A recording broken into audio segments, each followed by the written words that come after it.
सास का मायका प्रेम। रिद्धि की सास को हर वक्त अपने मायके का गाना गाने की आदत थी। अरे बस करना माँ, मामा का ये किस्सा तो 50 बार पहले भी सुना चुकी है। अरे हाँ, तो क्यों ना बताऊं। तेरे चाचा तो उस वक्त हाथ झाड़ कर खड़े हो गए थे। तब मामा ही था तेरा जो आगे आया और मदद की। देखो अब ठीक है ना, जो हो गया सो हो गया। क्यों एक बात को हमेशा गाती रहती हो। अब तो बहू घर आ गई है, उसे तो सबको मान कर चलना है ना, कि सिर्फ सास का मायका ही समझेगी वो। तभी वहाँ रिद्धि आ जाती है। माँ, आज मैं घर जा सकती हूँ? माँ को मेरी बहुत याद आ रही है। शादी के बाद एक बार भी नहीं गई। हाँ तो कौन जाता है।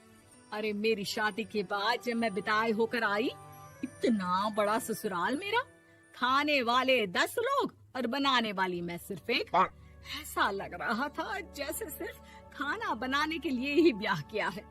वो तो मेरा भाई था, गांव से एक काम करने वाली चाची को भेज दिया जो मेरा हाथ पटाती थी, और उसको पैसा, खाना, कपड़ा, रहने के लिए कमरा, वो सब किसने दिया था? तुम्हारे भाई ने। ये मामला रोज का था। ससुर भी जब गुस्सा होते तो वो सारी बात कह देते जो उनके मन में इतने समय से चल रही थी। मेरा भाई, भाभी, भतीजा, भतीजी सब छुड़वा दिया।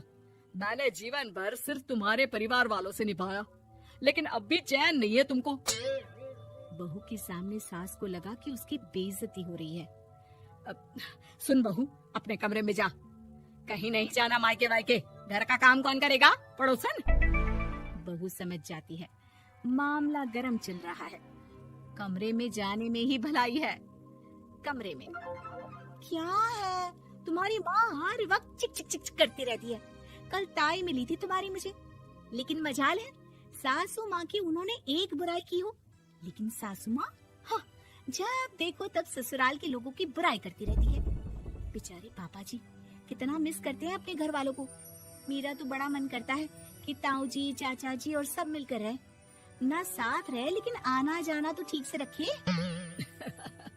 हिंदुस्तान और पाकिस्तान एक हो सकता है, लेकिन चाचा और ताऊ के परिवार के साथ हम लोगों का मिलन ना जी ना, कभी नहीं हो सकता। ये बात है। देखिए मेरे साथ ना ज्यादा चैलेंज मत करिएगा। ऐसा कोई काम नहीं है जो मैं नहीं कर सकती। ससुर जी जो कि बहू की बात सुन रहे थे सामने आ जाते हैं। अरे बेटा, तू ये कर सकती है तो प्लीज मेरा परिवार किसी तरह मुझसे मिलवा दे। सारी जवानी तो मैंने किसी तरह काट ली, लेकिन जीवन के इस पड़ाव पर बहुत याद आती है मेरे परिवार की। हाँ हाँ पिताजी, आप चिंता मत करिए, बस मेरा साथ देते रहिए आप दोनों। फिर देखिए कैसे माँ जी भी ठीक हो जाएंगी और पूरा परिवार भी एक हो जाएगा। थोड़ी देर बाद बहू सामान लेकर घर से निकल रही होती है कि मना किया था ना तुझे मायके जाने के लिए, फिर क्यों जा रही है? बहू कुछ कहती इससे पहले ही बेटा बोलने लगता है। क्या है माँ, वो घर जा रही है। वैसे भी उसके माता पिता ने मुझे 10 लाख दिए तब जाकर मेरा काम शुरू हो पाया, वरना तूने मेरे लिए किया क्या है? अरे वाह बेटा, बचपन से पढ़ाया लिखाया, तेरे दुख दर्द में जगी, और आज वो लोग तुझे सही लग रहे हैं। और फिर ससुराल में लड़की खुश रहे, ये तो मायके वालों की जीवन भर की जिम्मेदारी रहती है। तो ये तुमको भी तो सोचना था ना। ताऊ जी ने पापा को पढ़ाया लिखाया, जब तुम नहीं आई थी तो पापा के लिए ताई जी ने पापा की माँ की तरह देखभाल की। अब बोलिए।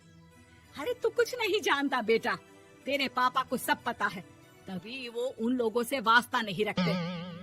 मैं उन लोगों को जानता हूँ, लेकिन मैं तुम्हें नहीं जानता कि तुम्हारे मन के लायक काम नहीं हुआ तो तुम घर की शांति बर्बाद कर दोगी। सास जोर जोर से चिल्लाने लगती है। तभी वहाँ सास का भाई आ जाता है। अरे क्यों आप लोग मेरी बहन को परेशान करते रहते हैं? पहले ये जीजा कम थे, जब बहू भी आ गई। बहन, मैंने तो 30 साल पहले ही बोला था, अपना हिस्सा ले और छोड़ इन लोगों को, चल अपने साथ। बहू समझ जाती है कि मामा ससुर की नजर किस पर है। देखा, तुम लोग मुझे अकेला मत समझना, मेरा भाई खड़ा है आज भी मेरे लिए। बहू मायके जाती है और आते वक्त साथ में एक नौकरानी ले आती है। अरे बहू, कुछ खाने को दे दे। अरे आंटी, क्यों भाभी को परेशान करती रहती हो? उनके भाई ने मुझे जिम्मेदारी दी है। किसी भी चीज की परेशानी नहीं होनी चाहिए भाभी को। जो चाहिए मुझे बोलने का। आय हाय, बहू के मायके वालों का इतना दखल। ये मेरा घर है, कोई कल का आए इसे पूरा कैप्चर कर ले, ये बर्दाश्त नहीं होगा मुझसे। क्या हो गया सासू माँ? क्यों सुबह सुबह चिल्ला रही हैं? चमेली, ओ चमेली, क्या कहा था मेरे भाई ने तुझे? अरे दीदी बहुत तेज है आपकी सासू माँ। मैंने तो बोला कुछ चाहिए तो मांग लो मुझसे। अरे निकल यहाँ से, घर को रेलवे स्टेशन बना रखा है, जो देखो वो घुमा जा रहा है यहाँ से वहाँ। ये कहीं नहीं जाएगी। ये जाएगी तो घर का काम कौन करेगा? मैं। हाँ, और क्या करती है बहुएं? घर का काम ही तो करती है, इसमें नया क्या है? तभी वहाँ ससुर जी आ जाते हैं। हाँ, तो यही बात तो तुम्हें भी समझनी चाहिए थी ना। आज बहू के मायके से नौकर आ गया तो तुम्हें बुरा लग रहा है? अरे तो उस वक्त गर्मा गर्म खाना तो सबने खाया ना। ऐसा तो नहीं है कि मेरे मायके का नौकर था तो सिर्फ मेरे लिए बनाता था। अरे निकालो इसे, फिलहाल बाद में बात करती हूँ। सास का गुस्सा जोर से नौकरानी पर फूटता है। तभी वहाँ बेटा सामान के साथ आकर खड़ा हो जाता है। चलो रिद्धि, तुम ठीक बोलती हो। मेरी माँ को तो हम लोगों की कोई फिक्र है ही नहीं, ये तो सारा दिन सिर्फ अपने बारे में सोचती है। और देखिए, मैं अब से कह रही हूँ कि अब से इस घर की तरफ आपको देखना भी नहीं है। नहीं आना आज के बाद इन लोगों से मिलने।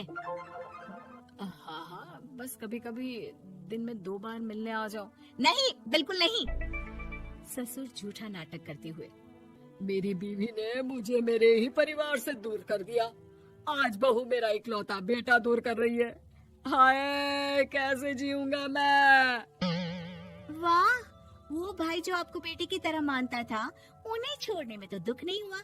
आज खुद का बेटा छोड़कर जा रहा है तो कैसे जीऊंगा? बड़े आए। अब सास समझ चुकी थी कि उससे गलती क्या हुई है। मुझे माफ कर दे बहू, अब मेरी समझ में आ गया कि अपनों से दूर कर बीवियां पति का भला नहीं बल्कि उन्हें जीवन में अकेला कर रही है। मुझे माफ कर दे, मैं अब सबसे माफी मांग लूंगी। ससुर जी दूर से बहू को थम्स अप दिखाते हैं।